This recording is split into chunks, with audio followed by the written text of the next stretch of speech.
Hello viewers, welcome to our show property buzz. घर खरीदना हो, बेचना हो या फिर सजाना ही क्यों ना हो, प्रॉपर्टी बज की टीम हर हफ्ते आपके लिए लेकर आती है खबरों का खजाना। आइए सबसे पहले नजर डालते हैं आज की प्रॉपर्टी हाइलाइट्स पर। नया इंदौर बसेगा सुपर कॉरिडोर पर।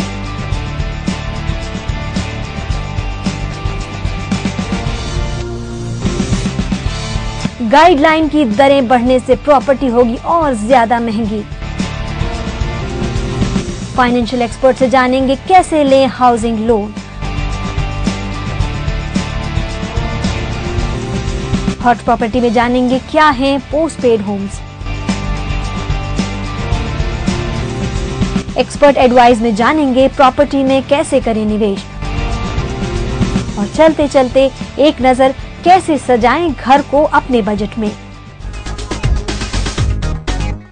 आईडीए लगभग हर क्षेत्र में अपनी स्कीम लेके आ रहा है और इंदौर के सुपर कॉरिडोर में भी वो अपनी स्कीम लेके आ रहा है, जो कि इंदौर वासियों के लिए निश्चित रूप से एक सौगात होगी।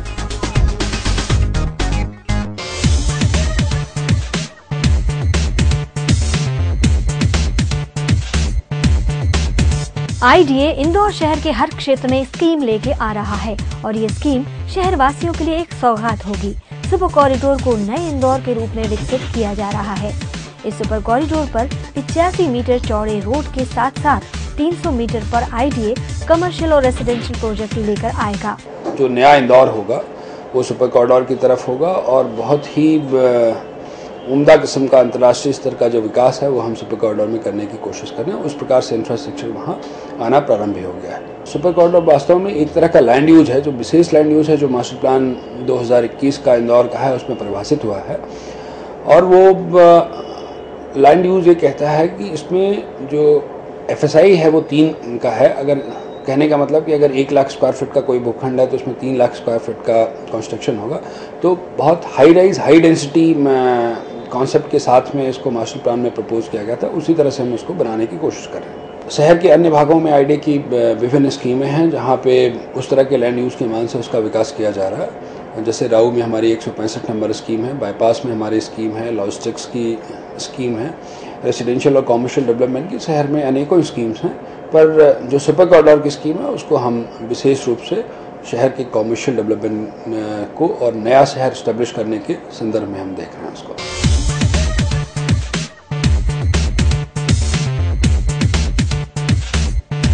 हाई राइज और हाई डेंसिटी को ध्यान में रखकर सुपर कॉरिडोर की प्लानिंग की गई है। सुपर कॉरिडोर को कमर्शियल डेवलपमेंट को ध्यान में रखकर बनाया जा रहा है। इंदौर विकास प्राधिकरण द्वारा जो पूरे सुपर कॉरिडोर का विकास किया जा रहा है, लगभग 7.8 स्क्वायर किलोमीटर का हमारा डेवलपमेंट है। और सुपर कॉरिडोर एक तरह का लगभग 85 मीटर चौड़ा रोड है जिसमें 300 मीटर दोनों तरफ हम उसको हाई राइज कमर्शियल और हाई राइज रेसिडेंशियल डेवलपमेंट कर रहे हैं। इस पूरी योजना की हमने मास्टर प्लानिंग एक विदेशी कंपनी दोवा इंटरनेशनल से कराई है और 2 बड़ी IT की जो कंपनियां हैं, इन्फोसिस और TCS, उसको भी 100 एकड़ वहाँ पे ज़मीन दी है। उसी से लगा हुआ हमारा मेडिकल हब है। एक मास्टर प्लान में एक प्रपोज रेलवे स्टेशन है और इंटरस्टेट बस टर्मिनस भी है। आगामी वित्तीय वर्ष के चलते प्रशासन ने गाइडलाइन की दरें बढ़ा दी हैं, जिसके चलते 1 अप्रैल से प्रॉपर्टी लेना और भी महंगा हो जाएगा। वित्तीय वर्ष के लिए जिला प्रशासन की गाइडलाइन के इंतजार में बैठे लोगों के लिए प्रस्तावित गाइडलाइन साफ तौर पर महंगाई की मार देने वाली होगी, क्योंकि जिला प्रशासन ने जिस गाइडलाइन को प्रस्तावित किया है उसके अनुसार आगामी 1 अप्रैल से अचल संपत्ति की रजिस्ट्री करवाना जेब पर अब भार डालने वाला साबित होगा, क्योंकि शहर से संबद्ध मुख्य मार्गों से जुड़ी संपत्ति के आवासीय दामों में 30 से 100% और व्यावसायिक दरों में 150% की वृद्धि प्रस्तावित की गई है। ये दरें आम आदमी के लिए कितनी सहूलियत भरी होंगी, ये तो आगे आने वाला वक्त ही तय करेगा। कॉलोनियों में आवासीय व व्यावसायिक दरें भी 30 से 70% तक बढ़ाई गयी। मध्य क्षेत्रों में रोड की संपत्तियों के दामों में 30 से 40% की वृद्धि। विकसित इलाकों में भी खासी वृद्धि प्रस्तावित। शहर से लगे अधिकांश गांवों में दाम 100 से 300% तक बढ़ाए। शहरी सीमा से लगी टाउनशिप कॉलोनियों में 100% तक बढ़ोतरी। इस बारे में जिला पंजीयक श्रीकांत पांडे का कहना है कि ये नियमित प्रक्रिया है। देखिए, बहुत स्वाभाविक है कि जहाँ बहुत रैपिड ग्रोथ होती है, बहुत तेज़ी से विकास और विस्तार होता है, बाजार मूल्यों में वृद्धि उन्हीं क्षेत्रों में होती है। इसलिए हमने भी ये पूरा प्रयास किया है जिला मूल्यांकन समिति की ओर से कि ऐसे क्षेत्रों में जो गाइडलाइन की दरें हैं वे वास्तविक बाजार मूल्यों के समकक्ष रहें, बराबर रहें। तो व्यूअर्स, अभी आपने जाना कि गाइडलाइन की दरें बढ़ने से प्रॉपर्टी महंगी हो सकती है। हमारे अगले सेगमेंट में फाइनेंशियल एक्सपर्ट आपको बता रहे हैं कि हाउसिंग लोन और प्लॉट पर लोन आप किस तरह से ले सकते हैं।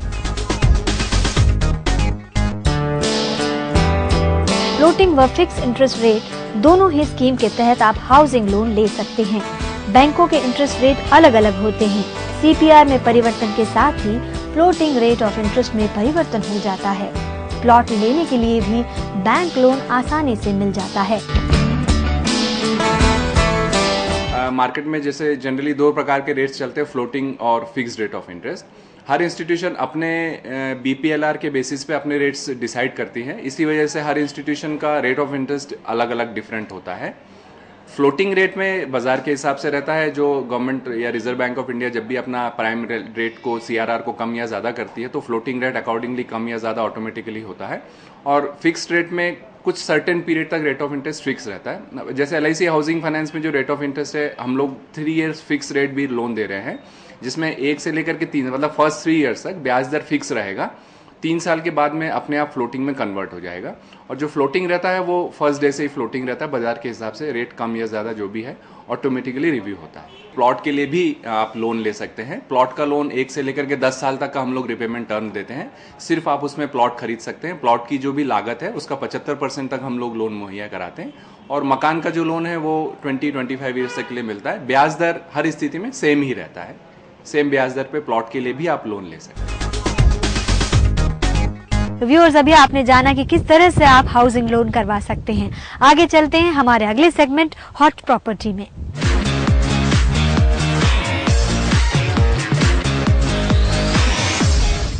इंदौर में तेजी से चल रहे डेवलपमेंट के चलते AB रोड, बाईपास और सुपर कॉरिडोर पर अच्छी इन्वेस्टमेंट अपॉर्चुनिटी अवेलेबल है।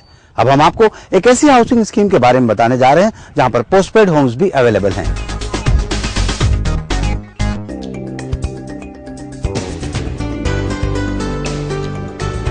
आपने अभी तक प्रीपेड और पोस्टपेड शब्दों का इस्तेमाल सिर्फ मोबाइल, DTH और अन्य लेटेस्ट गैजेट्स के लिए सुना होगा, लेकिन अगर कोई हाउसिंग के क्षेत्र में पोस्टपेड होम्स की बात करे तो आश्चर्य जरूर होगा। लेकिन इंदौर के एक टाउनशिप कासा ग्रीन के डायरेक्टर सुनील अग्रवाल बता रहे हैं पोस्टपेड होम्स के बारे में। जनरली अगर अपन 20 लाख रुपए की कोई प्रॉपर्टी खरीदते हैं तो उस 20 लाख की प्रॉपर्टी के ऊपर पोजीशन तक लगभग उसको 2.5 लाख से 3 लाख रुपए तक का इंटरेस्ट या किस्तों का भुगतान करना पड़ता है, जिसकी सुविधा हम उस चीज़ों को पोस्टपेड के रूप में देने से हम इन चीज़ों का फ़ायदा उसको दे पा रहे हैं। पोस्टपेड होम का मतलब है पहले पोजीशन फिर पेमेंट। कस्टमर को अपने द्वारा क्रय हुई चीज़ या मकान पहले प्राप्त होता है और उसका भुगतान उसे पोजीशन लेने के बाद में करना होता है। तो this is the meaning of the postpaid. बहुत सारे कस्टमर्स आज भी इंदौर में कई प्रोजेक्ट पे सालों बाद तक पोजीशन नहीं मिला, जिसके बदले में उन्होंने बहुत सारा पेमेंट बिल्डर को पहले से दिया हुआ है। तो धीरे धीरे कस्टमर का विश्वास अंडर कंस्ट्रक्शन प्रोजेक्ट पे पैसा लगाने का कम होता जा रहा था, क्योंकि पोजीशन टाइम पे नहीं मिल रहा था और उसका इन्वेस्टमेंट उस कंस्ट्रक्टेड प्रोजेक्ट के ऊपर पहले से बहुत ज़्यादा लगा हुआ रहता था। तो उस समस्याओं को और उस कॉन्फिडेंस को वापस से रीगेन करने के लिए हमने कस्टमर के सामने स्कीम रखी, जिसमें हमने उनको भरोसा दिलाया कि पहले आप पोजीशन लीजिए फिर पेमेंट दीजिए।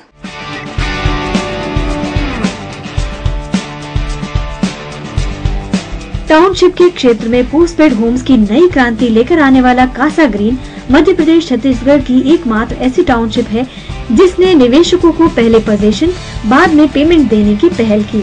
कासा ग्रीन की इस पहल से लोगों को अपने घर के साथ साथ उसका मालिकाना हक तो मिलेगा, साथ ही पोजीशन के पूर्व EMI और एक्स्ट्रा इंटरेस्ट चुकाने की चिंता से भी राहत मिलेगी।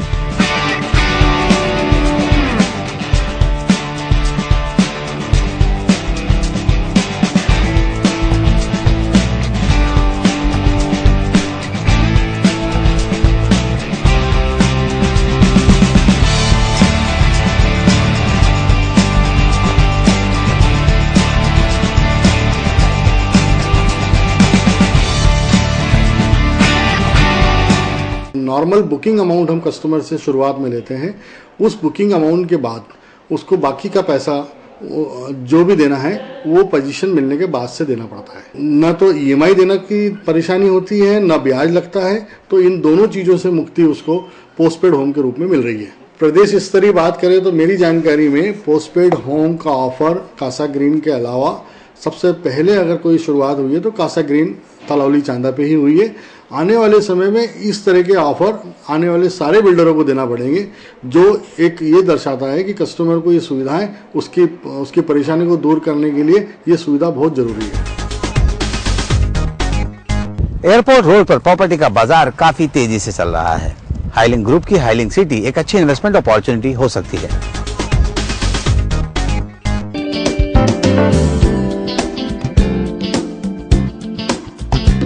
हाईलिंग सिटी सुपर कॉरिडोर पर बड़ा प्रोजेक्ट लेकर आ रही है। हाईलिंग ग्रुप ने इससे पहले भी इंदौर शहर के अलग अलग स्थानों पर कई सौगातें शहरवासियों को दी है। हाईलिंग सिटी एक रेसिडेंशियल प्रोजेक्ट है जिसपे एक परिवार की जो मूलभूत सुविधाएं रहती हैं उन सुविधाओं का सबका ध्यान रखते हुए हमने उस कॉलोनी को डेवलप किया है, जिसमें हमने मंदिर लिए हैं, गार्डन्स लिए हैं, बच्चों के लिए प्लेग्राउंड लिए हैं, छोटे बच्चों के लिए स्कूल की सुविधाएं ली है, बुजुर्ग लोगों के लिए बैठने की और उनके लिए अलग से गार्डन हमने लिए हुए हैं और ये मतलब पूरी कॉलोनी डेवलप हो चुकी है।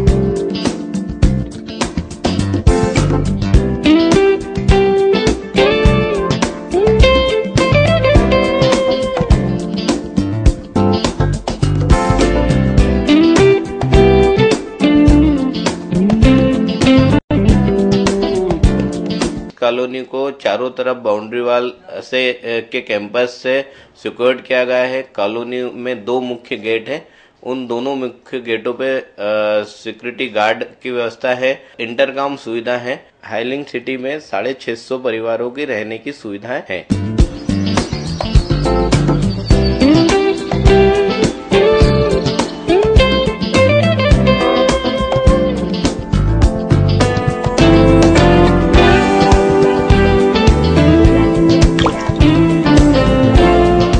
हाईलिंग सिटी को डेवलप करने के बाद हाईलिंग ग्रुप ने हाईलिंग रेसिडेंसी और हाईलिंग टाउन 2 प्रोजेक्ट इसके अतिरिक्त और है हमारे, जिसे हम डेवलप कर रहे हैं।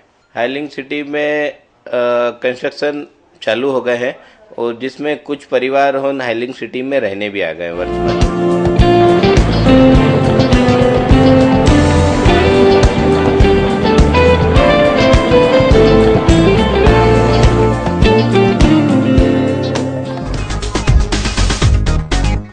हॉट प्रॉपर्टी में बस इतना ही। चलते हैं अगले सेगमेंट की तरफ।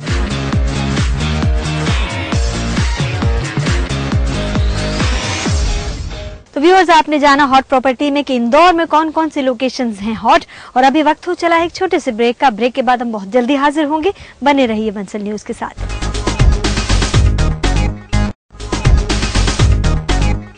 दोस्तों, ब्रेक के बाद एक बार फिर आपका स्वागत है प्रॉपर्टी बज में। हमारे अगले सेगमेंट एक्सपर्ट एडवाइस में हम जानेंगे एक्सपर्ट से कि किस तरह से निवेश करें ताकि प्रॉपर्टी आपको अच्छे रिटर्न्स दे।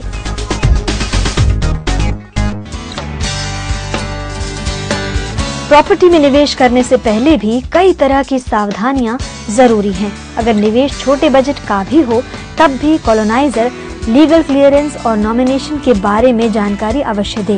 प्लॉट खरीदने के लिए सबसे पहले तो ये देखना चाहिए कि कॉलोनाइजर या डेवलपर कौन है। दूसरी चीज़, उस पर्टिकुलर लैंड की या प्लॉट की टीएनसी हुई है या नहीं हुई है, नजूल में है या नहीं है, तहसील से उसका क्लियरेंस है या नहीं है, कलेक्टेड में उसका पूरा नामांतरण हुआ है, म्यूटेशन हुआ है या नहीं है। ये 4-5 चीज़ें ऐसी है जो नॉर्मली प्रॉपर्टी के अंदर छोटे निवेशक को ध्यान रखना चाहिए। और सबसे बड़ी बात है, छोटे निवेशक को ये ध्यान रखना चाहिए कि जो भी डेवलपर है या कॉलोनाइजर है जिनने प्लॉट काटे हैं या मकान बना के या फ्लैट बना के दे रहे हैं, उनको ये देखना चाहिए कि बैंक से उसका एपीएफ किया हुआ है कि नहीं। वहीं इंदौर की बात की जाए तो यहाँ 8 से 10 लाख के बजट में बाईपास क्षेत्र में और 15 से 25 लाख के बजट में रिंग रोड से बाईपास पर मध्यम वर्गीय परिवारों के लिए फ्लैट्स उपलब्ध हैं। 8 से 12 लाख रुपए के आपको फ्लैट्स ही मिल सकते हैं जो कि 1 बेडरूम हॉल किचन के हैं। ये बेसिकली बिचौली वाला एरिया पूरा जो है नेपानिया वाला एरिया है, मुंडी विजलपुर वाला एरिया है।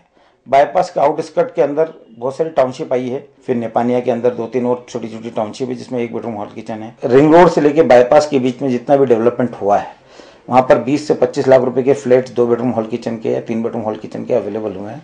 और संभावित क्षेत्र में पूरा रिंग रोड आप देख लें तो नेपानिया, फिर अपन पश्चिमी क्षेत्र में चले तो एयरपोर्ट रोड पे के ऊपर जहाँ सुपर कॉरिडोर वाला जो रोड आ रहा है उस रोडों पे भी काफ़ी डेवलपमेंट हुआ और वहाँ पर भी 15 से 20 लाख रुपए के अच्छे फ्लैट उपलब्ध है। स्पेशली सुकलिया से लेके अपन MR10 से उज्जैन तक के लिए चलते हैं तो काफ़ी प्रोजेक्ट आए हैं। प्लॉट लेके मकान बनाना ज़्यादा उपयुक्त है, वो तो हमेशा उपयुक्त इसलिए रहता है क्योंकि आदमी को ये रहता है कि वो क्या लगा रहा है, उसको क्या मिल रहा है। और डायरेक्ट प्लॉट मकान खरीदने में उसको ये रहता है कि बिल्डर ने उसका कंस्ट्रक्शन अच्छा किया है कि नहीं, उसमें तरी हुई है कि नहीं, मटेरियल किस तरह का यूज़ किया है, ये बहुत सारी चीज़ें हैं। परंतु समय अभाव के कारण आदमी आज की तारीख में मकान बनाना पसंद नहीं करता है, वो डायरेक्ट किसी डेवलपर से या रो हाउसेज या टाउनशिप के अंदर डायरेक्ट मकान खरीदना पसंद करता है। ये ट्रेंड चेंज हुआ है पिछले 2-3 सालों में। पहले आदमी खुद प्लॉट लेके मकान बनाना पसंद करता था क्योंकि उसके पास समय होता था। इसके अलावा मध्य प्रदेश और छत्तीसगढ़ दोनों ही राज्यों में प्रॉपर्टी के निवेश और डेवलपमेंट के अच्छे अवसर हैं। मध्य प्रदेश और छत्तीसगढ़ दोनों अभी डेवलपिंग स्टेट्स हैं और यहाँ पर आज भी अपन निवेश कर सकते हैं क्योंकि अभी इतना महंगा हुआ नहीं है और काफ़ी लैंड पार्सल्स खाली है, डेवलपमेंट के खूब स्कोप है। स्पेशली मध्य प्रदेश में इंदौर, भोपाल, जबलपुर, ग्वालियर चारों सिटी है, वहाँ पर इस सरकार ने काफ़ी अच्छा काम किया है, डेवलपमेंट किया है, रोड वर्क अच्छा किया है, इंफ्रास्ट्रक्चर अच्छा डेवलप किया है, जिसके अंदर आगे आने वाले समय में आदमी को उसका एप्रिसिएशन कहीं न कहीं किसी न किसी रूप में मिलेगा। चाहे प्लॉट लिया जाए या फिर बनी हुई प्रॉपर्टी में निवेश किया जाए, प्रॉपर्टी में इन्वेस्टमेंट फायदेमंद सौदा है। तो दोस्तों, आपने हमारे इस सेगमेंट में जाना कि किस तरह से आप कम बजट में भी अपना घर बना सकते हैं। चलते हैं हमारे अगले सेगमेंट में, इंटीरियर, जहां पर हम देखेंगे कि किस तरह से घर को खूबसूरत बनाया जा सकता है। अपने घर को खूबसूरती से संवारने का सपना सभी का होता है। कम बजट में घर संवारने के लिए कई थीम और तरीके आजमाए जा सकते हैं, जिसमें मिरर्स और रंगों के कॉम्बिनेशन को इस्तेमाल कर छोटी जगह को भी आकर्षक तरीके से सजाया जा सकता है। घर को सजाने के लिए एक्चुअली बहुत सारी चीजें होती है जिससे हम घर को सजा सकते हैं। सबसे पहले हम थीम के ऊपर बात करेंगे, या तो हम थीम के अकॉर्डिंग अपने घर को सजा सकते हैं। जैसे मैंने अपने घर को बुद्ध का एक थीम लिया हुआ है, उसके अकॉर्डिंग पूरा सजाया हुआ है, नीचे से ऊपर तक पूरा बुद्ध को डेकोरेट किया है। बहुत सारे थीम बेस्ड सजा सकते हैं। अगर हम थीम बेस्ड नहीं चाहते तो मॉडर्न लुक में दे सकते हैं घर को, अपना ट्रेडिशनल टच दे सकते हैं। जब वो डिपेंड ऑन चॉइस और बजट, दोनों चीजें मायने रखती है घर को सजाने में। तो आपकी जो चॉइस है उसके अकॉर्डिंग आप घर को सजा सकते हैं।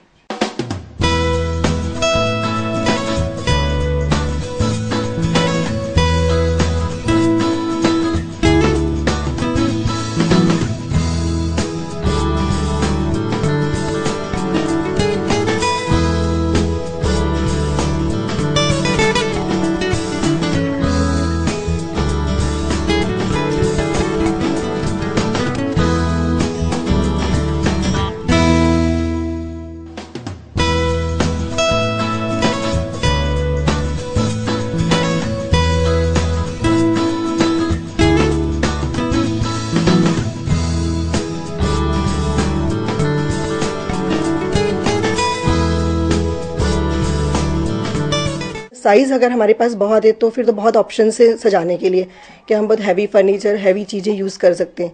बट अगर साइज छोटा है घर का तो उसको सजाने के लिए आपको बहुत सारी चीजों को ध्यान रखना होगा। सबसे पहले कलर स्कीम, या आप लाइट पे चलिए, लाइट कलर्स यूज करिए, पूरे घर को एक कलर में कलर करिए तो आपको लाइट इफेक्ट मिलेगा, घर बड़ा दिखेगा।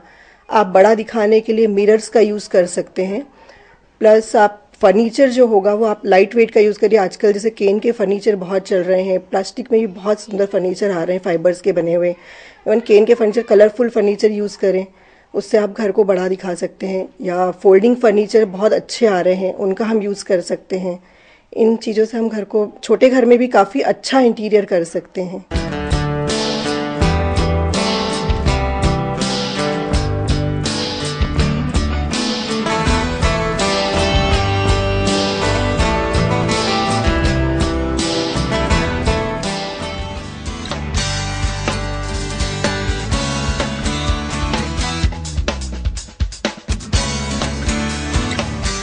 सिर्फ हमें एक बहुत बड़े स्पेस को कवर करना है तो सिंगल आर्टिकल से करते हैं। आजकल बहुत सारी छोटी छोटी चीजें आती हैं जिन्हें हम बहुत अच्छे से अरेंज करके भी कॉर्नर्स को या मतलब यूज कर सकते हैं स्पेस का। तो ऐसा आप छोटे आर्टिकल से भी बहुत अच्छे से मैनेज कर सकते हैं घर को डेकोर करने में।